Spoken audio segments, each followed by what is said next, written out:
வணக்கம் நேயர்களே, ஃபீபாவின் இன்றைய காலை தியானத்திற்காக உங்களை அன்புடன் வரவேற்கிறேன்.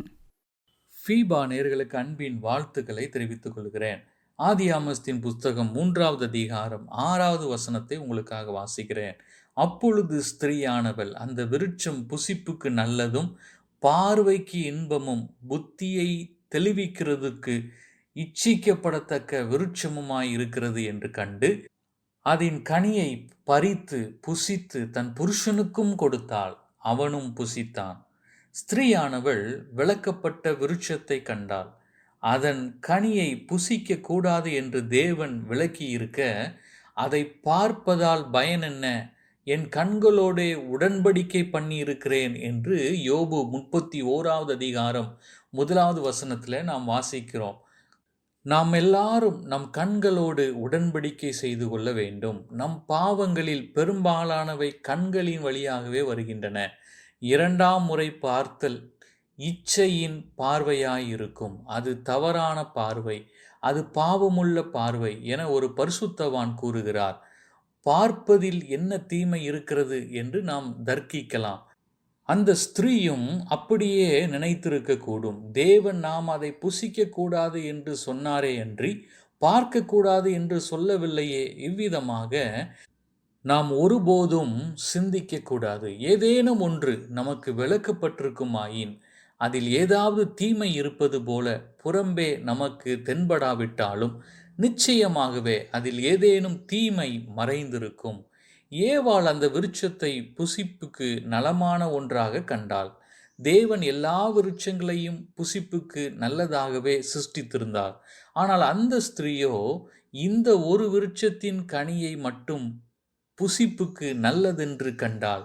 மனிதன் தனது தரிசனத்தை இழந்து தான் வேத வசனங்களை சந்தேகிக்கும்படி தன்னில் பிசாசுக்கு இடம் கொடுக்கும்போது தீமையை நன்மையாகவும் நன்மையை தீமையாகவும் காண்கிறான்.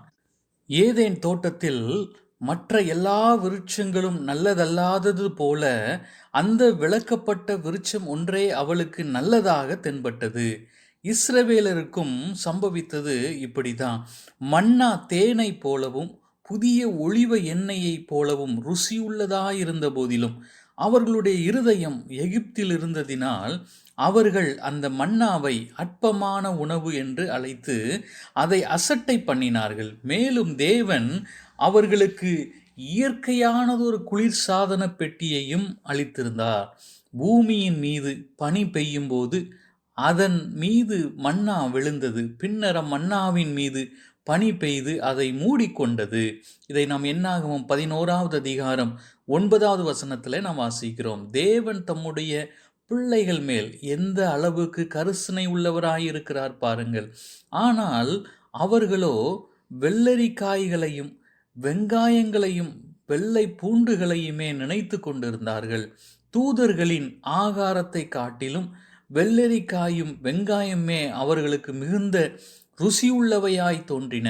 தேவன் நமக்கு அளித்திருக்கும் ஆகாரமாகிய தேவனுடைய வசனங்களின் மேலுள்ள ஆர்வத்தை நாம் இழந்து போகும்போது நமது ஆர்வமெல்லாம் விளக்கப்பட்ட ஆகாரத்தின் மேல், அதாவது பக்தி விருத்திக்கு ஏதுவல்லாதவைகளாகிய மற்ற புத்தகங்களின் மீதும் மற்ற பலவற்றின் மீதும் போய்விடும். அது நமது அழிவுக்கே வழிவகுக்கும். நன்மை தீமை இன்னதென்று பகுத்தறிந்து கொள்வதற்கு பதிலாக ஏவாள் தீமையை மட்டுமே அறிந்து கொண்டாள். எனக்கு அருமையான கர்த்தருடைய பிள்ளைகளே, நன்மை தீமை அறியத்தக்க விருட்சத்தை ஏவாள் தன் கண்களுக்கு இன்பமானதாய் கண்டாள். எல்லா விருட்சங்களும் இன்பமானவையாகவே இருந்தன. ஆனால் அவள் பிசாசுக்கு செவி சாய்த்து அவளுக்குள் சந்தேகம் எழுந்தபோது விளக்கப்பட்ட விருட்சம் அவளுக்கு இன்பமானதாயிற்று. இதுவே கண்களின் இச்சை என்று அழைக்கப்படுகிறது. தேவனுடைய வசனங்கள் மீதுள்ள வாஞ்சையே நமது இருதயங்களை நிறைத்திருக்க வேண்டும். நான் எதை காண்கிறேனோ அதனால் நான் அசைக்கப்படுவதில்லை. ஆனால் நான் எதை விசுவாசிக்கிறேனோ அதனாலேயே நான் அசைக்கப்படுகிறேன் என தேவ மனிதர் ஒருவர் கூறுகிறார். சோதனைகளும் பிரச்சனைகளும் முளைத்தலும் ஒவ்வொரு சந்தர்ப்பத்திலும் நாம் தேவனுடைய வசனங்களை விசுவாசிக்க வேண்டும். நம் வசம் இருக்கும் ஆவிக்குரிய ஆயுதங்களுள் ஆவியின் பட்டயம் மட்டுமே எதிரியை தாக்குவதற்கான ஒரே ஆயுதமாகும். இதை நாம் எபேசியர் 6வது அதிகாரம் 12-17 வசனங்களிலே நாம் வாசிக்கிறோம். நமக்கு அளிக்கப்பட்டிருக்கும் மற்ற ஆயுதங்கள் எல்லாம் தற்காப்புக்கானவையே. வேத வசனத்தை நாம் நமது ஜீவியத்தில் சரியான இடத்தில் வைத்து பார்ப்போமாயின் அது நமக்கு மகத்தான பலனை அளிக்கும்.